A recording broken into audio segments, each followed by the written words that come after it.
Hi, everyone, and welcome to another edition of the Bread for Soul Convos with myself, Sir LSG. This is the 91st episode, so we are fast reaching 100, quickly approaching 100 episode. But anyway, I'm very blessed for the kind of guests that I've had on the show, people who have, selflessly given their time and shared their knowledge, on the show. And similarly, I have such a guest this morning, the chairperson of SAMRO, Mr. Nicholas MAWENI. Good morning, sir. Thank you so much for joining me. Good morning, Sir LSG, and thank you very much for having me on your platform. It's entirely a pleasure. I feel like somehow, as much as information is out there for everyone, whether you want to learn about publishing, whether you want to learn about songwriting, or even creating a song, anything literally, you could even become a doctor, if I can, or just over exaggerate. On the net, there's just so much information out there, but still, seemingly, it feels like not many people either have access or have the right tools to get to the right information, if that makes sense. um, Yes. but I think, like, it's such an important samro as an organization is such an important body, for what you guys do, for artists, as a collection, royalty collection society. But there's been some issues here and there with samro. You've been at on the chairperson chair for like a year, just over a year now, and you got into this organization already inheriting so many other issues with the organization. But I wanna just hear from you, a year, just over a year being part of the organization. How has it been for you, and what are some of the things that have really, gotten you worked out or really wanting to get on with solving? So, it's been an interesting journey. So, when I joined SAMRO, obviously being elected, appointed and elected, both of those actually happened concurrently with the members. It was last year in 2019. And I was elected as the independent chairperson. This means I don't work for SAMRO. I am independent. I exercise, I call it the wisdom of Solomon. And I know very little about the music industry because I shouldn't know that much because I don't work there. But what I do know is what's is how do I hold the management to account to the board that I lead as the chairperson, and making sure that issues of governance, which have always really been a challenge in some cases for SAMRO, and that we deal with some of those, and making sure that the strategy that SAMRO has, that at least someone focuses on that and it is realized, and that we create an organization. Nobody thought we'll ever go through what we're currently going through, such as this pandemic. So, and already as I joined, and then boom, I go into this pandemic, since March, and already one has to find clever ways in terms of how do you adapt and how do you innovate while still dealing with some of the previous challenges that were there. So that's the couple of things. So you've asked me what are some of the things that we focus on here at LSG. Is one is to grow the revenue of SAMRO. Now, when we grow this revenue of SAMRO, is we focus on a couple of things. And I will probably explain in a minute in terms of what we do. We want to grow that revenue so that we don't rely heavily on what I call the top five sort of our customers. Do you know who those top five are? I I'll need to. share with you. At Yes. the broadcasters. And the people who really, the top five, would be the likes of SABC, MultiChoice, ETV, Jacaranda, or Prime Media. So these are the top customers that we have at SAMRO. And then, of course, we have the retailers. Then we've got all the malls, we've got the restaurants. And I always tell people that soon we're probably going to start pouncing. Yes, I said it. We're going to be pouncing onto the shebeens. We're going to be pouncing onto the taxi industry because they all are playing music to the public and they are not paying for it. And these are so we want to, that's our revenue. So we want to focus and grow that revenue a little bit more. The second thing that we want to do is we want to be a little bit more efficient. So yesterday we had a town hall at SAMRO, virtual one. Yes. And I couldn't believe when some of the members are raising what I call basic issues. And I'm sure some of the people who are on here, they've already, by the way, sent me messages via Facebook, via Instagram, etc., asking me, hey, it's taking me so long to get to be registered with SAMRO. I couldn't believe. The platform is so old-fashioned. You still need to send in emails, you need to send this. So we want to make sure that we streamline those processes and they become a lot more efficient, so that when someone wants to join SAMRO, it's almost like a paperless process. So that's what we want to look at. And of course, so that's when we talk about the automation and making sure these things. Then the other last thing maybe want to deal with is our costs are too high at SAMRO. Yes. Very high.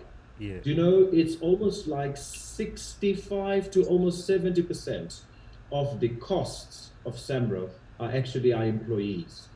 So again, as we look and streamlining this organization, we unfortunately going to delve into that and find ways of how can we fix this and how can we reduce that cost. Because this is what it means. When we take, for example, a member of SAMRO, we registered with SAMRO and said, SAMRO, I want you to go and collect my money on my behalf, okay? When my song is played on SABC, collect money and give it to me. That's what we do. Yes. So let's say out of 100 Rand, we meant to only keep 20 Rand out of that. Only 20 Rand. And that 20 Rand is the one that we're using for all the admin and everything else. And at the moment, I think even last year or even when we came in as a board, it was probably, we were taking something like 38 or 40 Rand. Wow. And not 20 Rand. We were taking 40 Rand. And what will be paid to the member was only 60 Rand out of the 100 Rand. So that's one of the things that we're saying, no, it can't be. We must go back and make sure it is, we reduce the cost. And then lastly, our reputation has been tarnished because of different leadership related issues. And the old saying, when the elephants fight, the grass suffers. And the grass, which are the members, have really been suffering because of either the infights or somebody udle imali SAMRO, or they've made a wrong investment and all of these things. And that's why we now want to improve and want to be a transparent organization going forward. And it's very interesting then, because I'm thinking, who actually then keeps tabs on SAMRO? Who calls you out? Who does the regulation and enforces to ensure that SAMRO really operates within that 20 Rand that you're supposed to operate in? I guess it's some of the challenges that you are faced with as a board member, but I'm also wondering that do members have that much of a say in that process? So a couple of things here. You're asking about the regulatory environment. Maybe let me have a stab at that one. First, we are not government owned. This is a non-profit organization that was set up. We are a non-profit organization whose objective is actually there to benefit the members, the over 100,000 members that we have. That's who we're there for.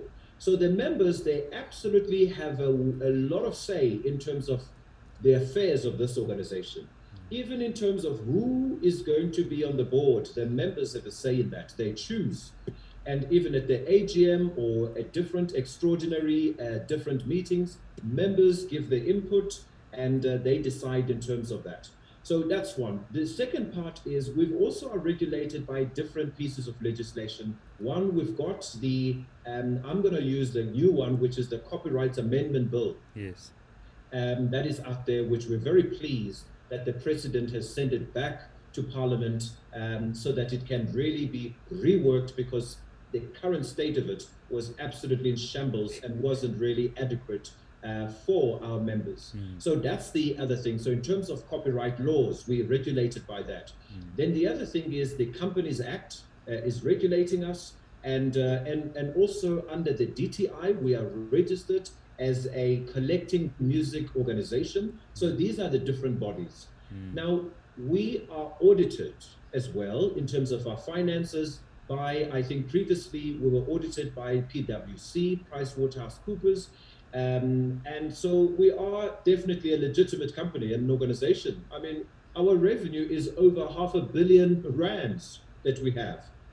Yeah. And as I said, we distribute some of those to the members. Yes, and one of the things that there's a statement that you put out, I think it was in June, about the really music that was not notified, to SAMRO, and I was actually shocked to see like 50 million rands, worth of music that could have been notified, that somebody could have gotten money for. Yes.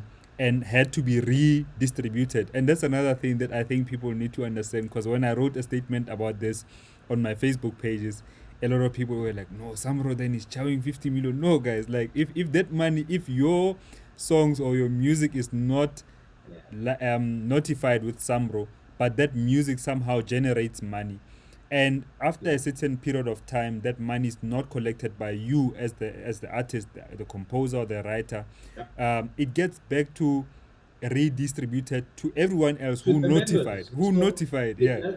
absolutely. So we've had this notion where, and I sometimes find there's a lack of understanding about this organization.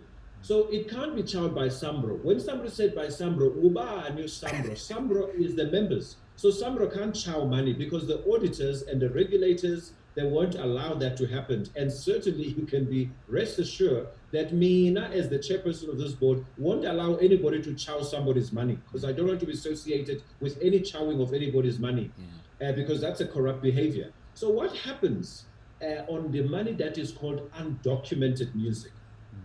It's music that has been played, it's got airplay, but sometimes it's either the rightful owners is not known. Either because sometimes people like to use pseudonyms, and sometimes the details are just incorrectly done, and sometimes we just can't trace the person. Or in some cases, the person is not even a member of SAMRO and all of that, and that's what's been happening. And now we can't play, we can't pay. And that's why we keep this money. We can't use it. We have to keep that money and make sure that one day when the rightful owner knocks at the door, and we can make that check and pay them. So that's the thing.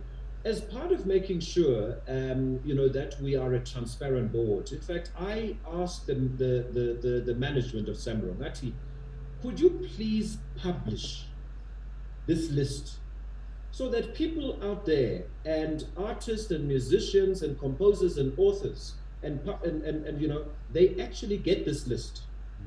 They can see and they can track for themselves. There's my song. I better go and fill in the form and claim for that amount of money. So that's what we're doing. At the end of this month, we are going to make sure that it is published, which has never been done before. It was always, given to publishers. Publishers were the only one who had this list, and they kept it for themselves, and blah, blah, blah. And then we said, no, this can't happen. We want this list to be made available to everyone out there who's a member of SAMRO. Now, of course, you can imagine there are going to be people who are going to try and push their luck. They're going to be claiming music which doesn't belong to them. We've already seen during COVID how many people are gibbering the system, either in the UIF or in the PPE kind of tenders. All we want to do is we want to make sure that if we're going to pay, you are the rightful owner of that music. So if we delay in paying you, it's because we want to make sure that when we pay, you are the right claimant of that music. Nothing else.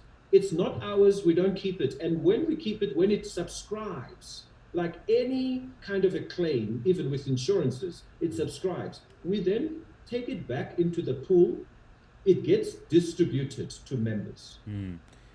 That's what normally happens on the documented music, as they call it. Yes. And I was busy cleaning up my business backlog, earlier this year, and I realized that some of my music was not notified, and I was like, damn, man, I'm acting and giving these conversations, but yet I'm not doing the basic thing that I needed to be doing myself. But one thing that I realized, I mean, like, it was still before COVID, so I could go in and re-notify some of my older works. And but what really intrigued me is that while I was checking on the stuff that had been notified before, publishing info was wrong. Like, as a well-known publisher had claimed some of my music as them doing publishing for me. Like, and I filed in a complaint at the SAMRO offices. But I want to know, like, do you have an idea of how frequent these kind of cases happen? Because, as you say, that list of undocumented songs previously was only available to publishers, and Yes. not available to just me as an artist, Yeah. as an individual. And I think those are some of the things that would happen, that certain publishers, like you said, would take advantage of that kind of Hmm. situation and really take the songs as their own. Does this happen frequently? Have you seen that? Well, I have been informed by a number of people that there is this practice. So remember, if we find it or we pick up that there has been that, we'll obviously have to take serious action against that publisher. So I have not yet found any one of the publishers with their hand in that cookie jar. But because the way in which they do it, they are smart, they're doing it in a very clever way. So they sometimes don't own the music themselves, but what they do, they will come to you and says, Rosa, we can help you to claim your music. And because Bona, they have the list. And as you know, if they're going to claim the music, they're going to charge you a fee. Now, already SAMRO has deducted money there to run the operations. Now, also, you now have another person called the publisher, also Tatinchonjo Lake there. So you then end up with less, and you are so desperate for it, and they already tell you, if you do this on your own, it will take you 2 years. But Tina, if we do it 2 months, and we can even give you an advance, by this time you are so broke, you are desperate, you'll take anything. That's what I believe is happening. Yes, yes. And I checked the other day how much money or how much of this is sitting. There's probably about 175 million rands sitting there that has not been claimed. Now, many people came to me during this COVID and said, Che, why don't you take this money and give it to the poor and musician and artists? Here's my response. Purely for the following reasons. It's not my money. It's not Samro's money. What happens if that person wakes up after 2 years? I've now finally checked my music. And you can say, no, we gave it as soup kitchens. We can't do that. So that was the harsh response that I had to give to people. It's not our money. People, we keep this money for the people to be able to claim for it. So that's one. Two, every year, people do claim, okay? Roughly an estimate. We normally pay out about 6 or 7 times a year, just for the undoc. A year, out of that, our money gets reduced by 50 million.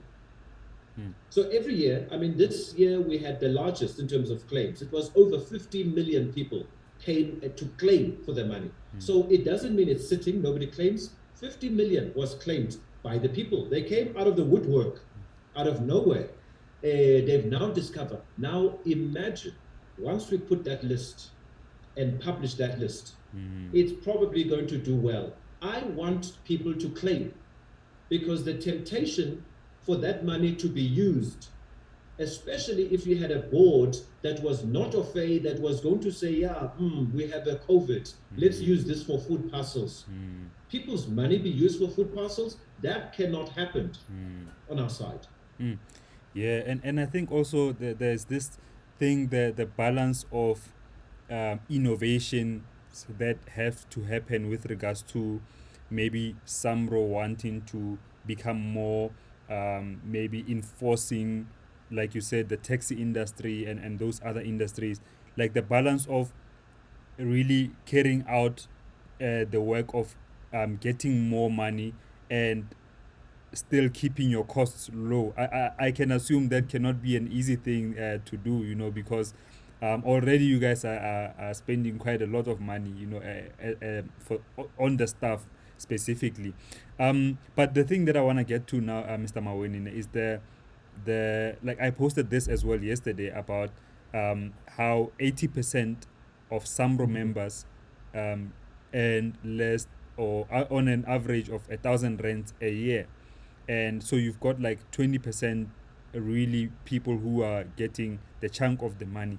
Is it because of the music usage is not like even in South Africa, or rather focused on only a certain few? What are some of the reasons that you have seen that inform this percentage?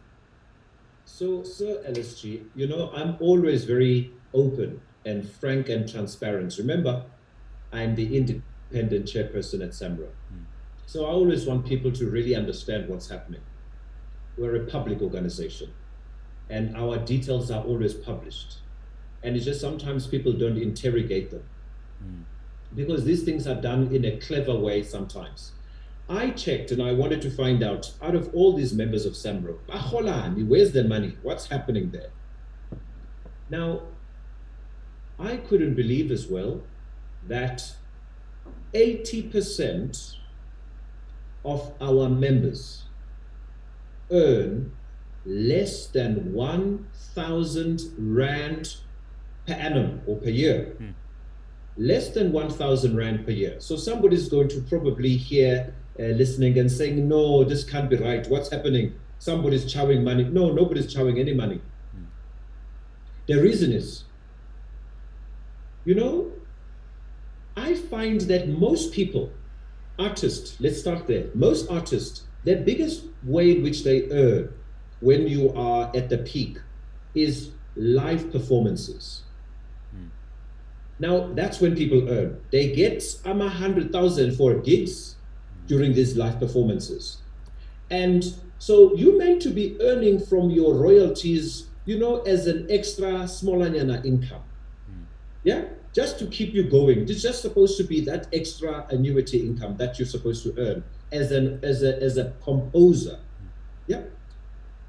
So unfortunately, that's not happening. And two, the music that is mostly consumed is actually music that is production work. So the other 20% are those who are on the higher rotation airplay, and then the others are mostly those who are in production work. And so like next time music. When you hear a jingle for the news, you must start wondering who is holding out of that. When you hear a jingle for an advert, that's where people are really making money. Not from a smallanyana song, because if I have to break it down, and you will be shocked how much money really goes to an artist just for one song. I've had one guy who heard his song played on the radio for the first time, and he rushed to me, says, yo, hey, I'm gonna make money. And then I had to say to him, if you make more than 20 rand for that, you'll be rich. He couldn't believe it. Then I realized people don't understand, and that's why we published even the rates to the members, and so that they must know how much we're charging for an airplay for you as an artist, so that you can work it out for yourself. Yep. So that's the other thing. But again, in business, I am not surprised with the 80-20 rule, because you always know that your 80% of the people that you have, they probably just give you critical mass. But your profitable ones are actually the 20%. That's what we see at SAMRO. I mean, let's take advantage, because it is a Women's Month, but even though this matter is not just for Women's Month, out of SAMRO members, we pick up that, hey, we've got less women. The number of women that we have at SAMRO is also very low. Why? Well, because it's a patriarchy in this industry, and the gatekeepers really clearly they're blocking women to succeed in this industry, or probably want women to do what I call despicable favors. for them, in order for them to make it in the industry. And then what we look at in terms of how much do they really earn? Women earn less than 5% from SAMRO. Out of the money that we have, only 5% goes to women. Why? Sometimes we pick up because the music has been incorrectly registered. Because when sometimes the music is registered, it's done by a manager. And the manager happens to be a gentleman. So he goes and fills in the forms. Sometimes he knows what he's doing, sometimes he's just ignorant. So, but unfortunately, the music is registered in his name. So poor lady now is not earning. And then she says, my music is being played. Then when she comes to SAMRO, discovers that Haibo, it's not registered in her name. I was telling someone the other day that which our big song, which has gone global, Jerusalem, and written, composed by the different individuals, and Master Keiji and Nomtlebo. Nomtlebo is one of the composers of that song.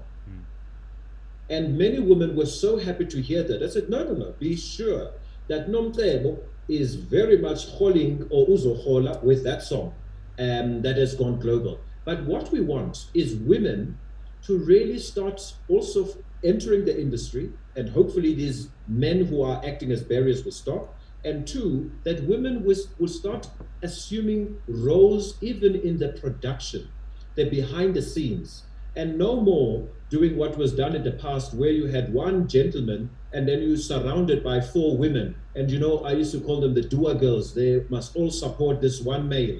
That's what used to happen, supporting. Women can definitely be on their own, and they can definitely make a mark, and they should earn for their God-given talent in music. So that's the part also that one wanted to deal with in the patriarchy, where women have been exploited in this industry. Yeah, and I want to know, is there active work that is done by SAMRO? I mean, this is kind of like active work too, to kind of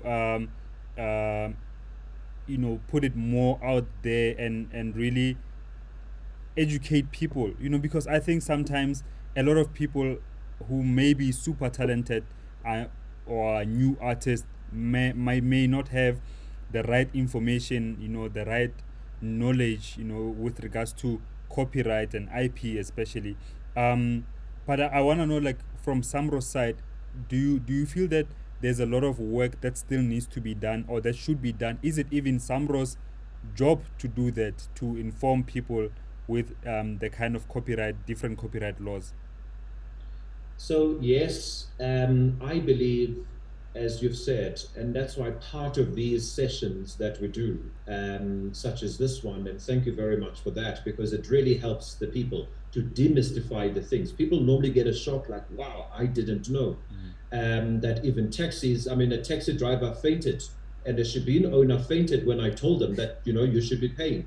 A DJ who was playing music and DJing on his Facebook in his kitchen, and I told him, you should be shut down because you are exploiting people's music. You should be paying. And everybody got a fright, like, really? And I said, yeah, you should be. So anyway, these are all parts of the things where we need to make people understand. Yes, we do have sessions within SAMRO, sometimes interactive sessions. As I've mentioned yesterday, we had a town hall, and a number of these sessions right through the year where we help members to demystify some of these things.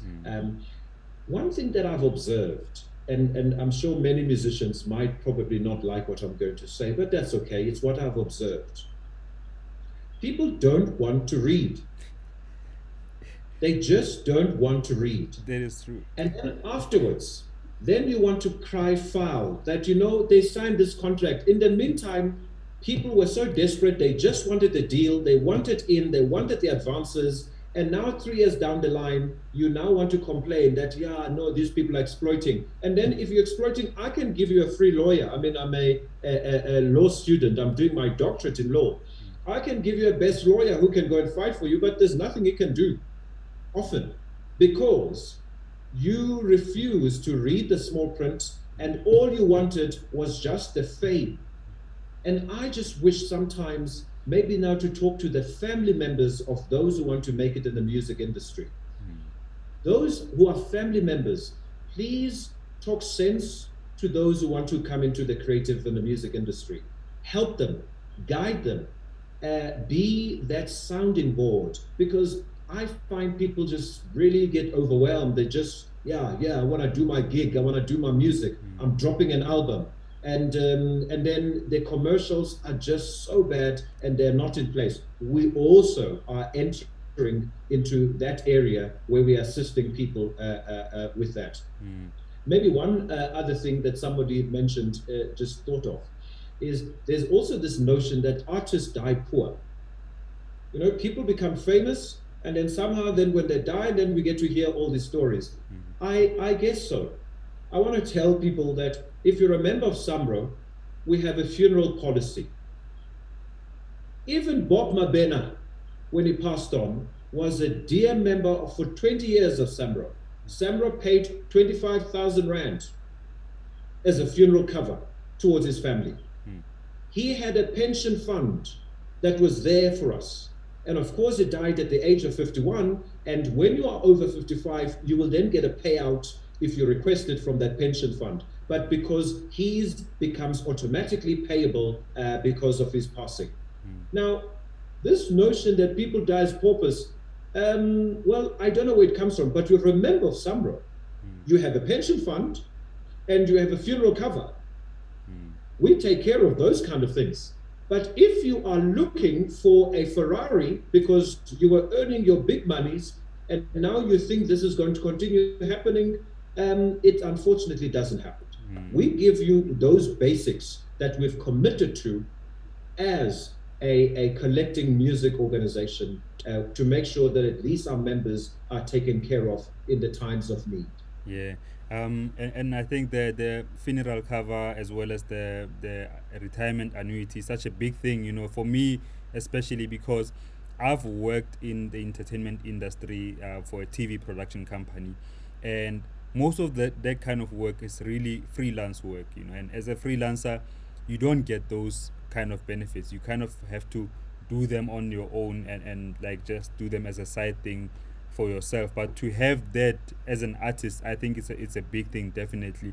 And we'll talk about the SAMRO fund, but I want to just get into some of the questions with regards to what's really payable, like the licenses that you give to music users like the SABC and so forth, whether it's ENCA and other media companies who are able to pay those licenses, whether it's monthly or however regularly they would pay. I assume that it's also based on some kind of revenue that they would have made in their relative platforms, whether through advertising or otherwise. But someone was asking me about campus radio stations and community radio stations, that the kind of music and licensing that they have, are they also paying the same amount of money, or is it different licenses? No, it's different. It's different. So first is, it's one of the nicest questions, and thank you for that one. Is first, let's get this understanding. Anyone who plays music to a member of the public, you must pay. That's the first point. You must pay, including community radio stations. They pay. The other day, we as SAMRO, we pounced on a community TV station because they were not paying. It's called Soweto TV, and people didn't like it. We pay. We pounce if you don't pay. So that's one. So even if you're going to come and claim that I'm a community radio station, well, you are playing people's music. This is their livelihood. They need to earn for it. So that's the first part. The second thing is, we must then agree that every of these different licensees, we enter into a contract with them. Yeah. And that contract is determined by a number of things. There was a big judgment which dealt with these things, especially for the retailers, where retailers didn't like us to charge them based on the shop size, based on the traffic, et cetera, et cetera. So there are a number of variables that are taken into consideration. So to answer the question is, no, the contract or the rates that are paid by one broadcaster might not necessarily be the same paid by another broadcaster, in the same way that their advertising is not the same. So it's tailor-made based on a number of variables, but everybody pays.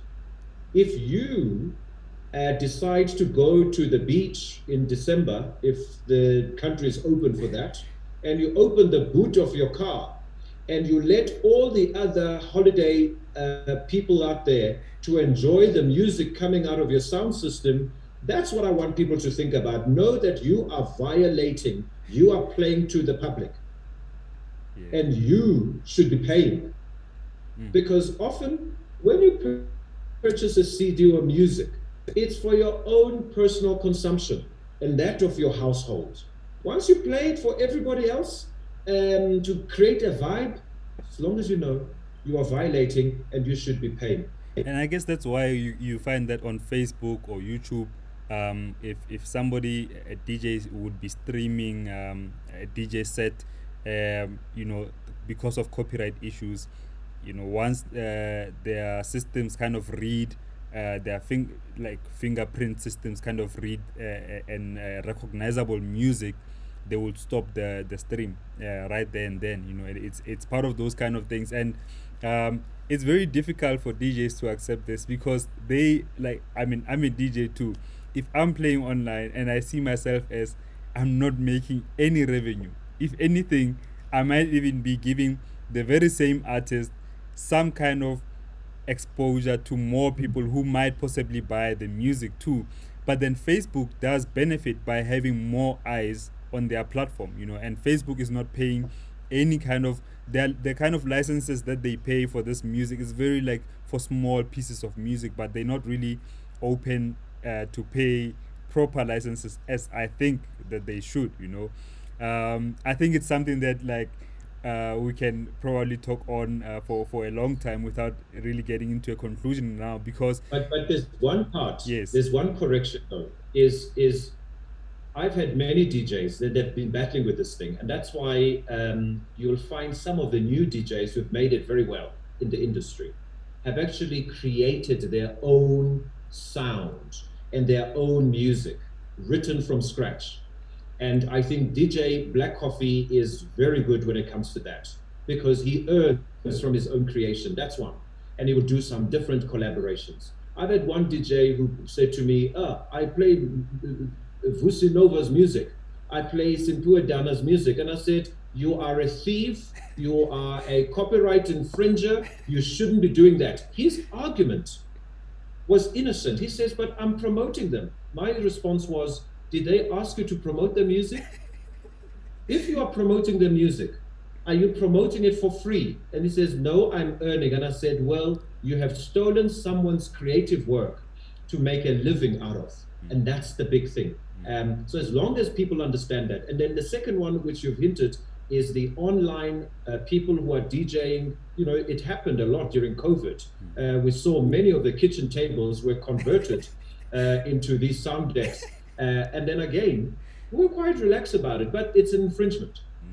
Because, you know, there was a very interesting case which said, if you are broadcasting on social media, because some person decided to be clever and said, well, it's my friends, because it's called Facebook, they are my friends. And I said, really?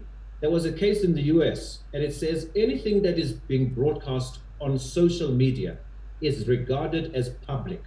Unless you know each one, you'll be called to court and come and respond that you know each and every 2,000 or 4,000 members individually and intimately. That's when they can be your friends. Other than that, the ruling is, if you broadcast on social media, even though you have closed it, it's public domain.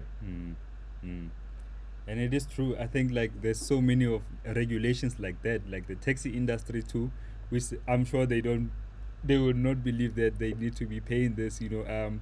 I don't even know, how are you guys going to begin that conversation, because it seems to be a rather difficult one with anything with regards to the taxi industry.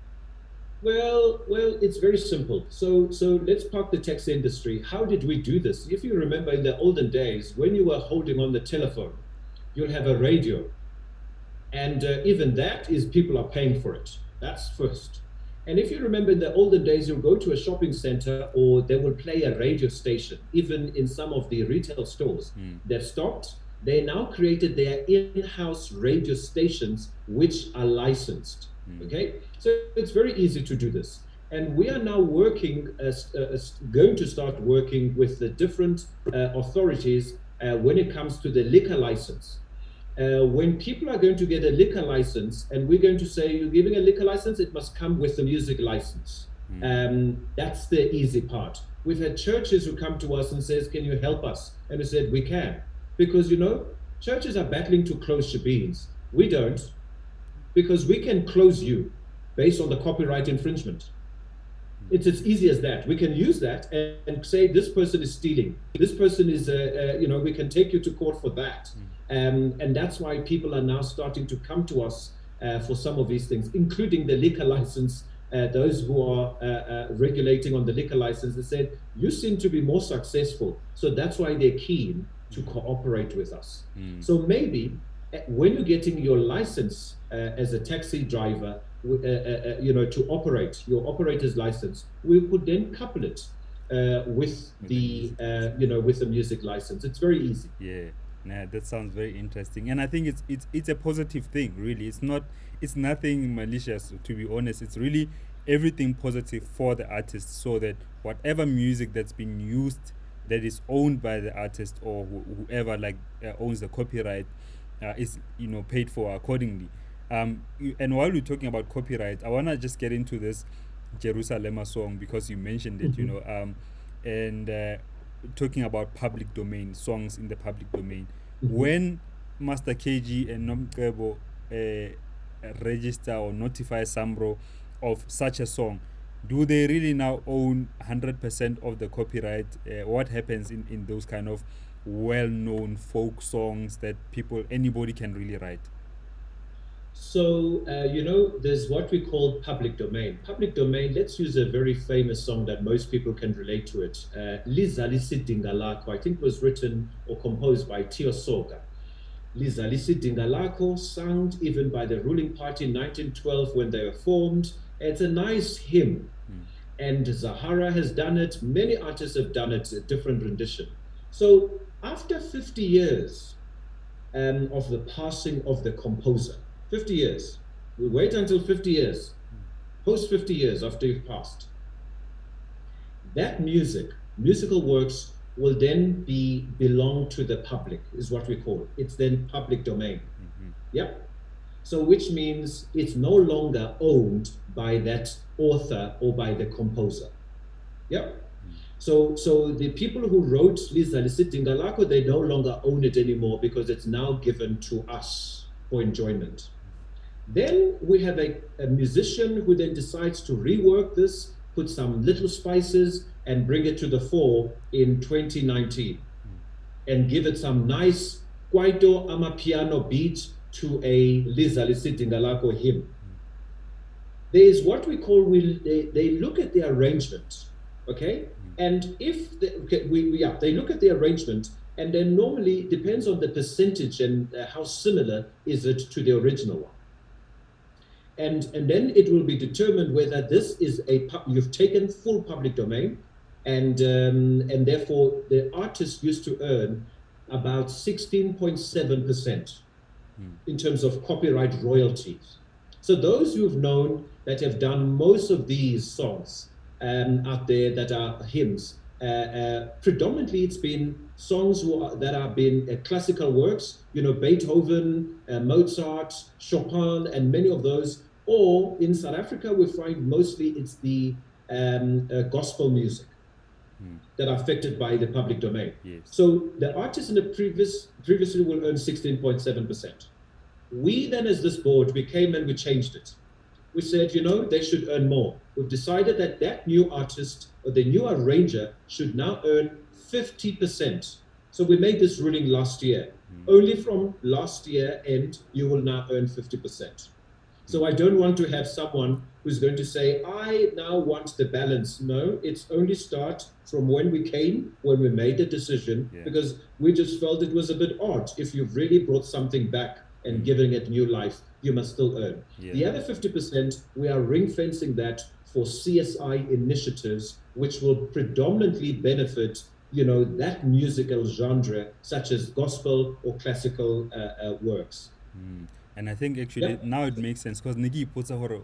Where does the other 50% go? But if you say it's being put back in a form of CSI projects, it's a CSI for the SAMRO Foundation. We use it for the SAMRO Foundation. It's we use it to develop the traditional music and to write it. And I mean, for example, works that were produced by Abo Princess Makoko, of the Zulu king, born in 1900, Umamaga King Ka Chief Babuteles.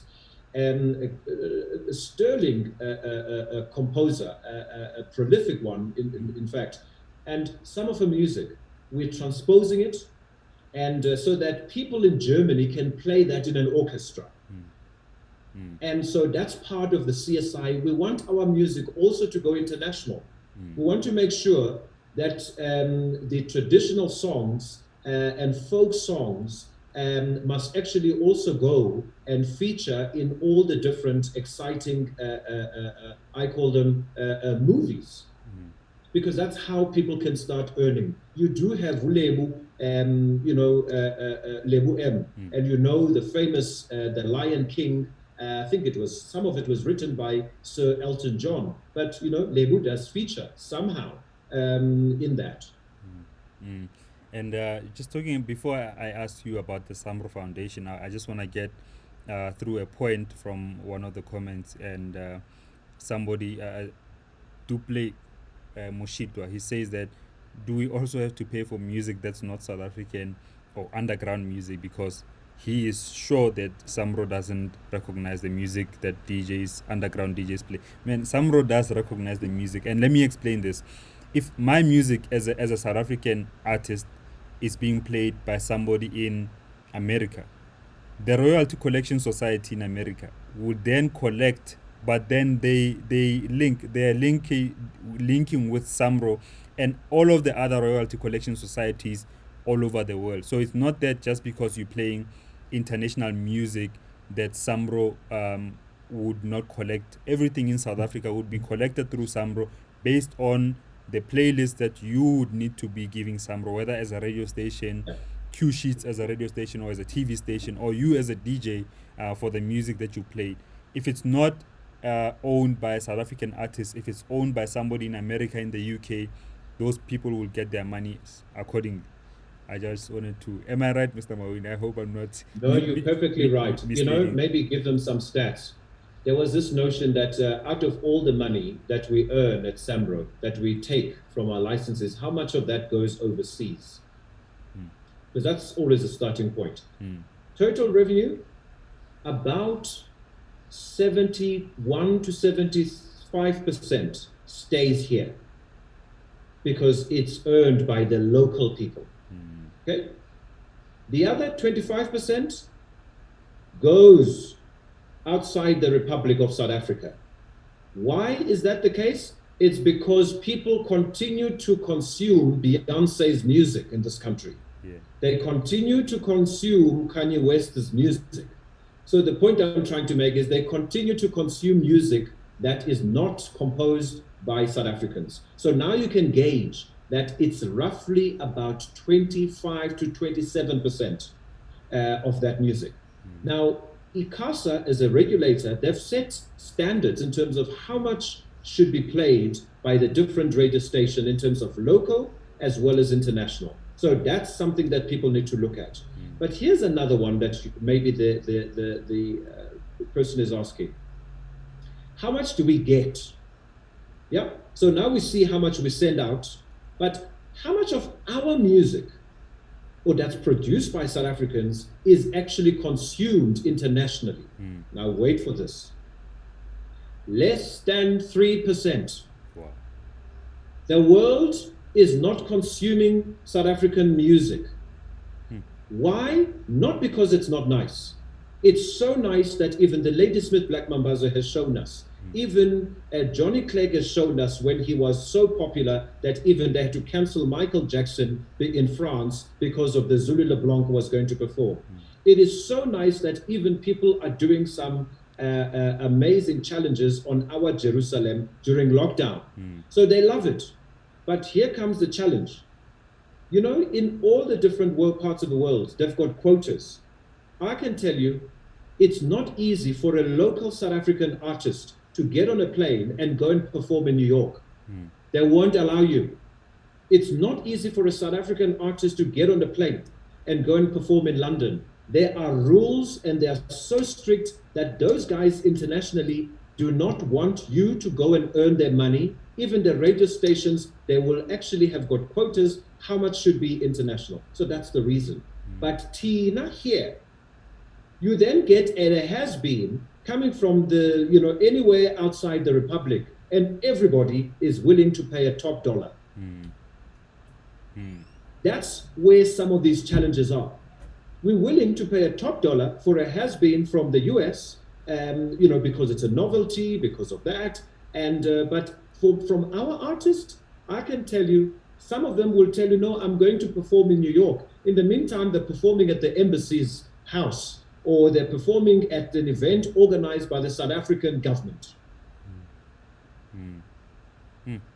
Yeah, hey, and I think also the thing is that I believe that ICASA needs to kind of like, the quotas needs to change, yeah, I don't know, maybe I'll invite their newly appointed chairperson, Mr. Mudimweng, Dr. Mudimweng, to come and explain some of these things, because I really feel like if if the quotas were more leaning, I mean, they already are, but if they were kind of being 25%, 27%, it's quite a lot still that I think is going out compared to what's coming in, with regards to the monies.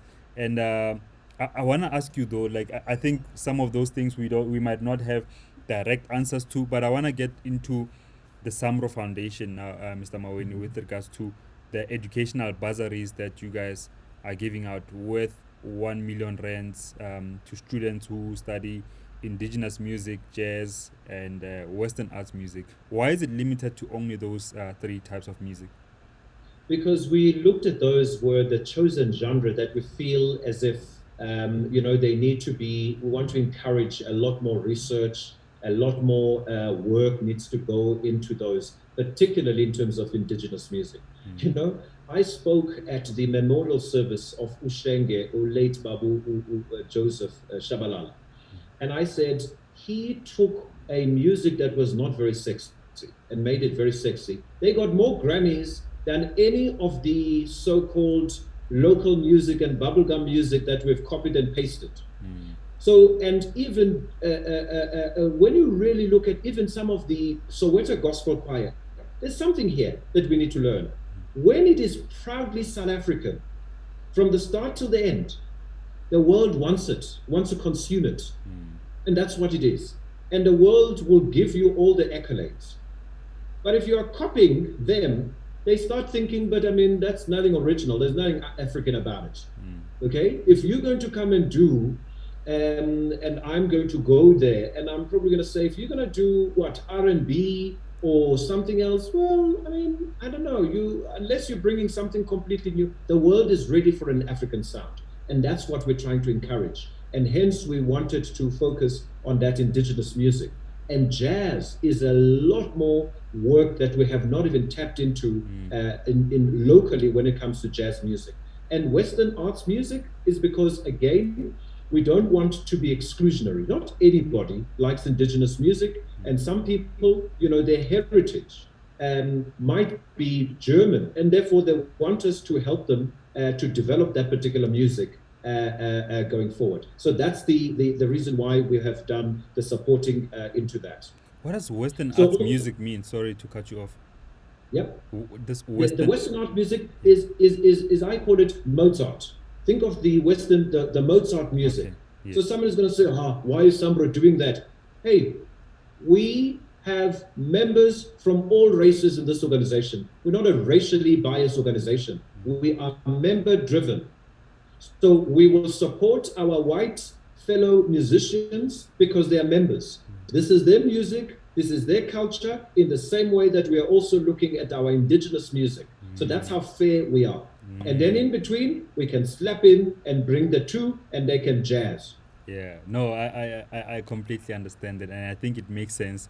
We've touched on so many things. I think because of time, I would like us to pack it here, but I mean, there's so much information that people could get on the SAMRO website, just the do's and don'ts, how to, if you want to know how to register, like some of those kind of things, you could get answers there. I just want to finish by asking you this too. I have to ask you because we do a lot of research before we have a guest on, and my partner was showing me that, like, hey, Mr. Maweni can speak French so well. I'm like, hey, say French, says Kanaka. Like, is it something because you studied there, or how did you get to speak that kind of fluent French? So yeah, I laugh because even my son, sometimes can, yeah, monkeys see, monkeys do. So I've always been keen on learning new languages, and I always believe that it certainly opens the world for you. And sometimes, even those who might have a different view, once you speak to them, I think Madiba said, if you speak to people in the language of their own, you speak to their hearts. And I have traveled the world and I've done most of my education all over the world. So it has always opened, my eyes when I learn a new language. And one day I was given an opportunity by an Afrikaner purely for one thing, because I managed to strike a sentence in Afrikaans. Yeah. And then I realized if it's that easy, I'm going to focus on this thing on the side as an extramural activity and learn new languages, and so that at least I can get a lot more people to agree with me on certain things. It works like a charm. Amazing. So even during the lockdown, I encourage a number of people to learn a new language so that when the world opens up for us, we can still continue to travel. Yes, yeah, that's amazing. It's something that I actually want to do myself. I haven't decided what, but I think I will start with Swahili, just to get a knowledge on an African language. Anyway, Mr. Maweni, thank you so much for taking Thank your you. time and sharing so much knowledge. I really appreciate it. Thanks very much and take care. Take care, sir. And for you guys who are watching, thank you for watching. Please tag somebody in the comment section who might learn from the conversation or might just enjoy the conversation. And please share the video so more people can see this. Otherwise, let's remember to stay creative.